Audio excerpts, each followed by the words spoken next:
This week on Inside Albany, a plan is revealed to revitalize the 170-year-old Erie Canal into a tourist Mecca. As we escaped the July heat and caught some cool breezes along a New York institution that's scheduled for a major revival. This plan is a visionary blueprint for the renaissance of the New York State Canal system and the state's inland waterways.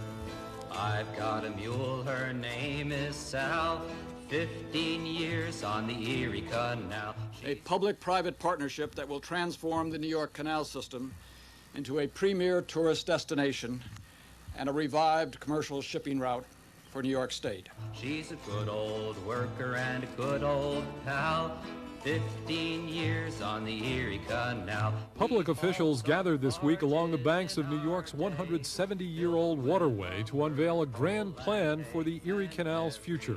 Thruway Authority Chairman Peter Tufo said the plan should build on the past, especially on Governor DeWitt Clinton's can-do attitude. Originally, you may remember that the canal was made fun of, as derided as Clinton's ditch, a folly. But clearly this governor knew what he was doing. The Erie was the most successful public works project in the history of this nation and quickly came to be known as the eighth wonder of the world. By 1845, 20 years after its completion, the Erie Canal was a roaring success and New York's largest employer.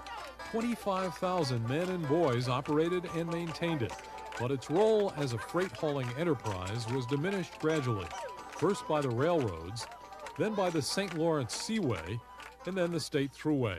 The irony is that since the operation of the canal was transferred to the Thruway Authority in 1991, it is the authority that has come up with a plan to revitalize the 524-mile system that connects Lake Erie and Lake Ontario to the Hudson River and to Lake Champlain. Chairman Peter Tufo said the first goal of the plan was preservation, not only of the historic canal structures of the 36 locks along the primary east-west corridor, but also of the wilderness areas bordering it. He outlined his other two goals. Make the system a gathering place, enliven it with boating and landside activities, places to go, places to see, so we can stimulate both active and passive recreation throughout this corridor from one end of the state to the other. And the third, and in some ways equally important, cornerstone of the plan is to magnify the canal's presence, make it a tourist destination by fostering appropriate and sustainable private economic development. The plan designates 7 so-called canal harbors, starting with the Tonawandas in the west, then Rochester, Seneca Falls, Oswego, Little Falls, Waterford, and Whitehall. They are targets for major development of tourist amenities, restaurants, lodging, shops, and boating facilities. Why these 7? The plan is based on a basic thesis of time, distance, and speed. That is, how long it would take someone on the move to, in a half day, or a full day, or a weekend, or a week, get from one place to another. The plan envisions trips not only by boat, but by foot and bicycle along a trail from one end of the canal to the other. Restrooms, picnic tables, and benches will accommodate travelers. In 1991, when Inside Albany spoke to 2 travelers from Ontario, they said New York's amenities were lacking compared to what was available along Canadian canals. We have 2 canal systems in Ontario, that the Trent and the Rideau, that all along, they're all little villages and lots of places to stop and very scenic, and you can go into any of the towns. And Does it cost the boater to maintain? Do you have to pay fees on that canal system? No. It's a free system. It's a free system, and it's beautiful, and it's very much used. We were really surprised when we got into this that there was nothing along the sides. In Tonawanda, we spent about $600 there getting provisions and fuel and whatnot. And in the other towns that we've gone through, that there have been places, I imagine it'd be $100 minimum in every town that we stop. But there's some of them, there's so darn few of them, there's just, you can't stop. Future construction would remedy that, said New York architect Jack Beyer. His firm helped prepare the plan. He described his vision for the harbor at Waterford. So we would have here a charter boat center where you could come, leave your car, charter a boat for a day, a week, or 2 weeks, or a month, travel the system. You might be able to drop your boat in Albany, take your boat from Albany and drop it in, say, Rochester. You could take it all the way to Buffalo. You could take it around the loop through the lakes and come back again, so that you have an opportunity for really generating a lot of activity. Plus, we don't have much space, you can see here, for people who have their own boats to stop. Right. They don't know how to access this community. Right. This lovely little village is a wonderful place to come and walk around and shop. So we're going to improve the waterfront here, create an opportunity for a private development of a cafe right here in this park. Right. And perhaps as the time goes on, some of these houses could be turned into restaurants or bed and breakfast facilities that would then be right along the canal. The local politicians are thrilled about the potential development, job creation, and new tax revenue. Waterford Village Mayor Frank Falcone. I kept insisting that Waterford was the gateway to both great rivers. And I think I said it loud and long enough where everybody believed me, and this project is going to happen. Assemblyman Pat Casale, who represents Waterford, is no less enthusiastic. Full speed ahead for this project. It's one of the most positive projects that the state of New York has got, and the maintenance of this project will not be a burden to the taxpayers. It would be paid for by the monies that are generated from the tourism. The money, the financing of the canal project is still a question.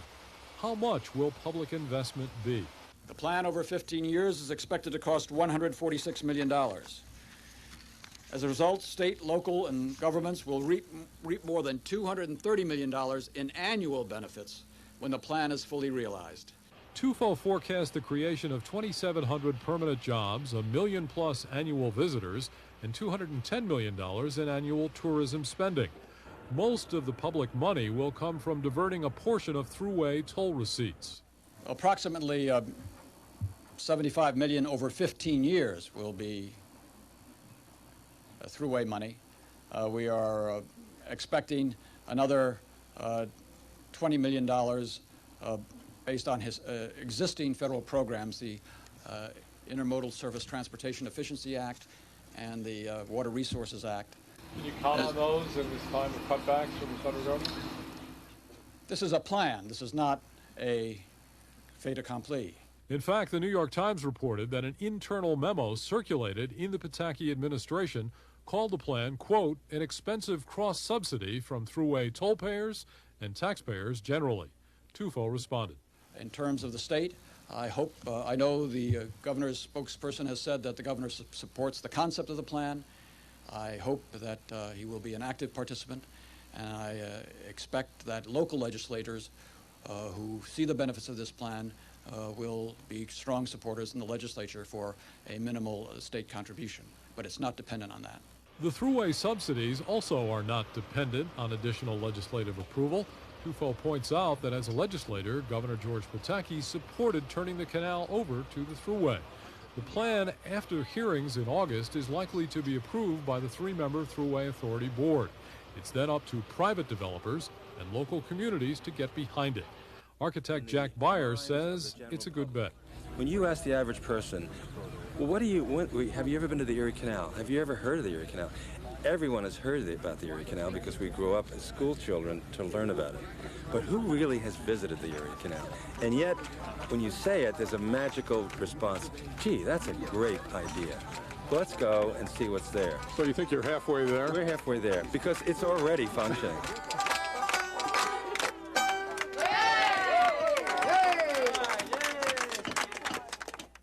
The question is, can the Thruway Authority pull this off? Peter Tufo's term expires in January. The other 2 members of the Thruway Authority Board their terms run until 1999 and beyond. But he has been the driving force to this.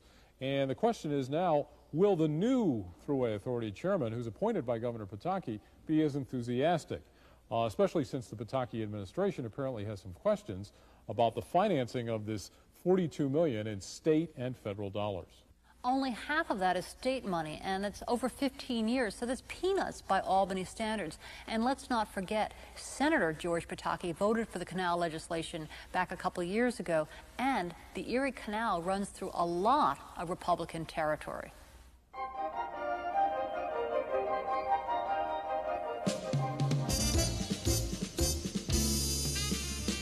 You bought some vintage records in Greenwich Village. You visited St. Patrick's Cathedral. People emerged from a hole in the sidewalk. They're back, those I Love New York commercials that disappeared from TV screens 3 years ago, something Governor Cuomo later admitted was a mistake. The TV spots made sporadic appearances during the past 2 years, and now they return with new vigor, 5 30-second commercials.